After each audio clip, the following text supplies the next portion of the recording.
Olá, tudo bem? Seja bem-vindo a mais uma aula de arte. Eu sou o professor Antônio e estarei junto com você conhecendo o fantástico mundo da arte, hoje no olhar do povo africano. Em aulas anteriores, você pode perceber e pode lembrar, nós estávamos falando da arte genuinamente brasileira. E a arte brasileira, ela é uma junção de artes ou de tipos artísticos de várias partes do planeta, mas com uma raiz mais forte, juntamente com o povo africano, o povo europeu e também os primeiros brasileiros, que são os povos indígenas. Hoje nós estaremos vislumbrando um pouquinho do que foi, é e o que representa a arte do continente africano. A arte africana, a riqueza cultural desse grande continente. Quando se pensa em África, o que vem à sua mente na hora? Você falar em continente africano, o que passa pela sua cabeça? Acredito eu, se não estou enganado pelos tempos de sala de aula, lembrando os alunos, ele sempre vem: professor, na África é muito pobre, a África só tem animais, só tem deserto. Mas será que é? Será que o continente africano, ele é só deserto? Ou ele é só animais? Ele é só selva? Então, gostaria de mostrar para vocês um pouquinho da África antes de nós entrarmos na arte propriamente dita. Olha só essa imagem da cidade de Durban, na África do Sul. Você já imaginou essa paisagem na África? E essa imagem de Pretória também é capital da África do Sul.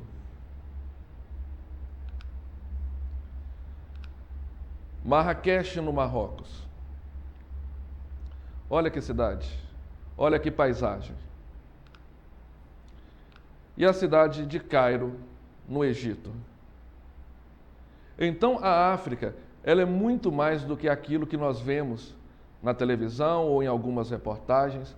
Sim, a África como um continente, com vários países, ela também tem os seus grandes bolsões de pobreza, também tem vamos dizer assim, grandes locais com problemas sociais.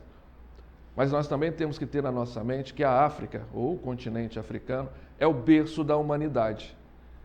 O fóssil humano mais antigo encontrado foi encontrado na África com milhões e milhões de anos. Isso quer dizer que o ser humano, há milhões e milhões e milhões de anos, já ocupava aquele território. E dentro desse território, ele já fazia arte, ele já escrevia a sua história. Então, quando a gente fala de arte africana, o que é a arte africana? Compreende-se por arte africana a totalidade das expressões artísticas presentes no continente africano, sobretudo na região subsaariana. O que é a região subsaariana, que é importante lembrar? É toda a região ao sul do deserto do Saara, composta basicamente, na sua grande maioria, fora os colonizadores europeus que chegaram na África, mas composta basicamente 99% da sua população pela população negra. A África é grandiosa, tanto em termos geográficos como em diversidade cultural, pois são muitos países que a compõem. Dessa forma, suas populações possuem particularidades e costumes diferentes, o que obviamente se reflete na arte produzida por elas. Mas, de qualquer maneira, existem algumas características que se mantêm nas manifestações artísticas deste povo até hoje. Podemos dizer que os africanos conseguiram produzir uma arte bastante livre, sem amarras, mas como o próprio início, quando a gente falou de arte, o que é arte? A arte vem de ofício, de fazer algo de forma braçal, de forma artesanal, para um benefício a princípio, e depois se transformou como artigo de arte. Depois que nós passamos a olhar com um olhar mais aguçado, um olhar de beleza, um olhar de reflexão, que nós podemos chamar de realmente uma obra artística. Mas antes, tudo que era feito por manufatura, poderíamos dizer que era uma obra de arte. Então, desde a antiguidade, os africanos, ou seja, de uma forma mais livre, de uma forma menos engessada, mas para poder atender às necessidades da época, conseguiram formas, meios de se fazer as coisas, de se construírem, de se adequarem e contarem a história da sua sociedade para aquela época. Podemos continuar falando o seguinte: a história da arte africana originou-se no período pré-histórico, quando a humanidade ainda não havia inventado a escrita, ou seja, tinha que contar a história de alguma forma. Suas esculturas mais antigas encontradas, elas datam de cerca de 500 anos antes de Cristo. E foram produzidas pela cultura Nuque, na região onde hoje se localiza a Nigéria. Na África subsaariana, ou seja, na África negra, podemos dizer assim, realizou-se belos trabalhos em metais, principalmente no bronze. Também na terracota. O que é a terracota? A terracota é a argila, o marfim, pedras preciosas. Mas o material mais utilizado pelos povos africanos certamente foi a madeira, com a qual produziram máscaras e esculturas. O povo africano, ele vem contando a sua história, ele foi introduzindo no meio do seu povo, as esculturas, as gravuras, quando a gente fala, com o material que era disponível para a época. E desses, o que tinha em mais abundância era a madeira, onde eles construíam as máscaras, que nós vamos ver um pouquinho mais à frente, as esculturas, para os seus cultos religiosos, tudo com o cunho de quê? Contar uma história, deixar uma história registrada e assim permanecer firme a sua cultura.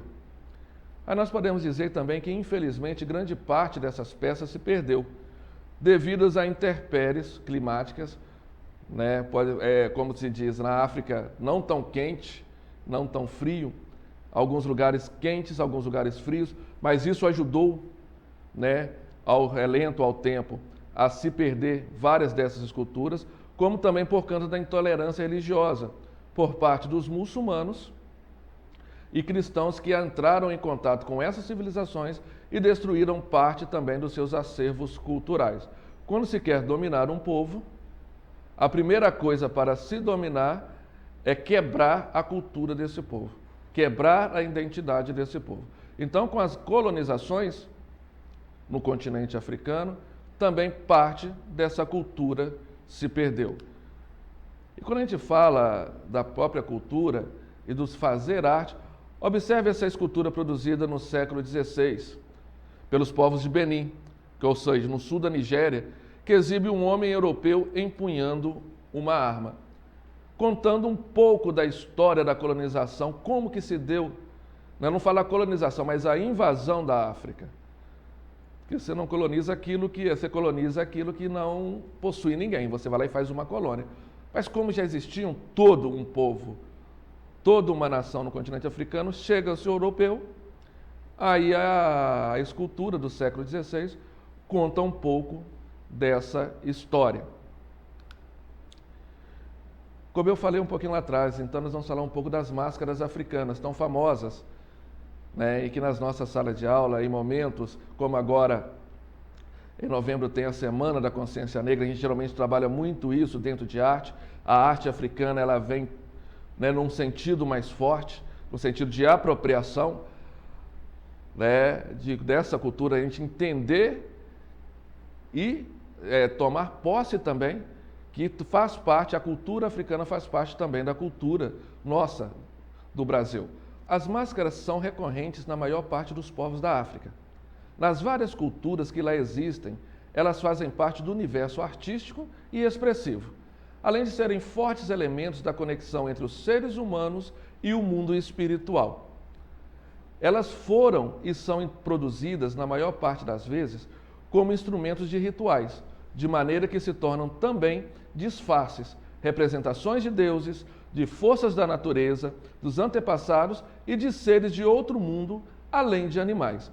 Então, na cultura africana, isso vai passar dos povos antigos, uma forma de representar, como nós vimos também na aula de teatro, onde só o homem fazia teatro, o homem era o ator. Então, para representar o ser feminino, a mulher, o homem usava a máscara. Já na cultura africana, ou dos povos antigos, se você pegar isso, também tem na cultura antiga, não só do africano, mas também do indígena e dos outros povos, usa-se a máscara também como em um ritual, querendo representar o divino para aquele povo. Então, as máscaras africanas, elas são famosas de uma forma de quê? De representar, vamos dizer assim, entidades, representar aquilo que é divino, aquilo que não é humano. Aqui nós temos exemplos de máscaras africanas. O que eu acho interessante quando a gente para poder ver e analisar a máscara são as formas, as cores, que mesmo sendo de vários povos, tem a cultura da construção, da confecção da máscara ou das máscaras. Na África ela tem toda uma simbologia com as suas cores vibrantes, com as formas geométricas, as linhas retas e curvas, que são realmente impressionantes. Aí nós temos outros exemplos aí de mais máscaras de rituais, que é muito interessante. E numa outra aula, quem sabe, a gente, ou se Deus quiser mais pessoalmente, a gente pode estar fazendo e refazendo essa máscara africana dentro das nossas salas de aula. Tem uma técnica de papel machê que fica muito legal, fica muito bonito. E nós também podemos falar da influência da África na nossa arte moderna. Parem e prestem atenção. Você já viu para poder reparar as cores, as linhas, as curvas, as formas geométricas, as cores vibrantes nos tecidos, nas roupas, né? Os colares, os brincos. Tudo isso faz parte, tem uma influência muito grande dessa ligação, podemos dizer, Brasil e África. Mas também nós podemos ver, e nós vamos ver agora à frente também, a influência não só dessas máscaras, mas a forma de enxergar o mundo espiritual ou o mundo dito não real dos africanos influenciaram grandes pintores, grandes artistas. No final do século XIX, no início do século XX, nas bases para a arte ocidental que estavam sendo criadas foram as chamadas vanguardas europeias. Alguns artistas se depararam nesse período com uma arte produzida pelos povos africanos e ficaram impactados e incorporaram assim elementos afros em suas produções. O artista que usou a arte africana mais intensamente foi o espanhol Pablo Picasso. Exatamente. O famoso Pablo Picasso, dentro das suas obras, das suas pinturas, ele estudou muito a arte produzida na África e conseguiu incorporar partes dessa forma de fazer, dessa forma de ver o mundo não real, à sua arte. Picasso também bebeu, podemos dizer assim, na fonte da arte africana. É claro que com a sua genialidade, Picasso pegou uma arte já construída da história de um povo e deu a sua forma, e deu o seu jeito, o seu toque de mestre em suas pinturas. Observem, Picasso foi um dos responsáveis pela criação do movimento cubista, que fragmentava as figuras, trazendo uma nova maneira de enxergar o mundo e representá-lo. Observem a máscara africana e observem o autorretrato de Picasso. Picasso, no seu período cubista, automaticamente ele estava se apossando e transformando a arte africana em uma arte realmente de um mestre. Ele estava pegando, ele bebeu e introduziu dentro da sua arte a visão do povo africano sobre um mundo não real, ou uma forma diferente de ver o mundo. E Picasso muito bem transportou essa visão para as suas pinturas. E a arte africana na contemporaneidade, ou a contemporânea, ou dos nossos tempos, Quando falamos em arte africana, normalmente nós pensamos na história da arte africana e nos artefatos produzidos pelas comunidades originárias há muitos e muitos anos atrás. Mas, entretanto, assim como no resto do mundo, a África continua produzindo arte e possui também artistas contemporâneos com produções que trazem enorme contribuição para o mundo atual. Dentre eles, nós temos a fotógrafa, a Zanele Muhali, que é da África do Sul. Olha só o seu autorretrato. Ela também vem, de certa forma, transformando o mundo, ou o mundo moderno, com a sua visão de artista, como fotógrafa. Levando um pouquinho da sua cultura, levando um pouco do seu povo, a história original, a sua história ancestral, para o mundo todo, através do seu olhar fotográfico, através do seu olhar artístico. Então, quando se pensar em África, continente africano, nós pensamos também em Brasil, porque é uma influência muito grande no nosso povo, é uma influência muito grande na nossa cultura, vindo do berço da Mãe África, junto com seus artistas, junto com a sua forma de enxergar e retratar o mundo atual. Tá certo? Então, quando a gente pensar em África, aquela história que só tem, lá só tem animais, lá só tem elefante, rinoceronte, só tem deserto, só tem mata, só tem savana, só tem deserto. Não. A África também tem cultura. A arte está impregnada, está no seio do continente africano, que chegou até nós, através dos navios negreiros, através da nossa história. Tá certo? Então, muito bem, agora é com você. As aulas estão todas na plataforma SMED, então acesse SMED GV e lá você estará encontrando não só essas aulas, não só essa aula, mas também as aulas de todos os conteúdos, tá certo? Fique bem, se cuide e até a próxima.